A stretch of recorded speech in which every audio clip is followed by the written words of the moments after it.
برداشت کے کانوں سے سنو، رحم کی آنکھوں سے دیکھو، محبت کی زبان سے بات کرو۔ قبرستان ایسے لوگوں سے بھرے پڑے ہیں جو سمجھتے تھے کہ دنیا ان کے بغیر نہیں چل سکتی۔ اختلاف کے باوجود احترام سے پیش آنا کمزوری نہیں، خاندانی ہونے کی دلیل ہے۔ جب عقل پر پردہ پڑ جائے تو سمجھانے والا آدمی سب سے زیادہ برا لگنے لگتا ہے۔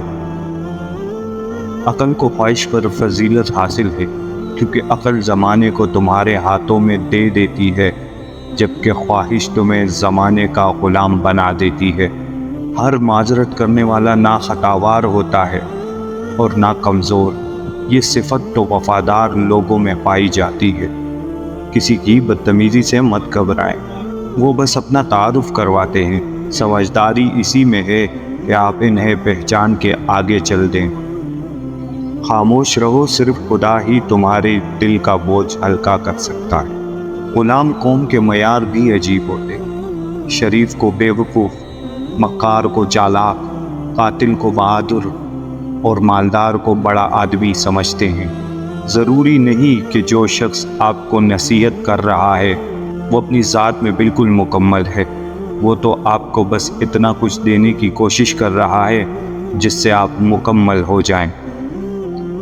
غلطی اسی سے ہوتی ہے جو محنت کرتا ہے۔ نکموں کی زندگی تو بس دوسروں کی غلطیاں نکالنے میں گزر جاتی ہے۔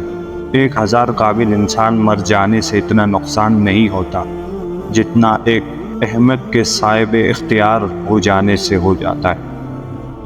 جس کی شکل انسان والی ہو، اس کی مدد کرتے وقت مذہب نہ پوچھنا، بس مدد کرو اس کی۔ جس دن تم دوسروں کا درد محسوس کرنے لگو تو سمجھ لینا کہ تم اشرف المخلوقات ہو۔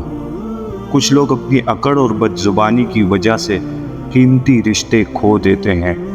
جہالت کو یہ کمال حاصل ہے کہ وہ ایسے لوگوں کو مقدس بنا دیتی ہے جو مقدس جھوٹ بولنے میں ماہر ہو۔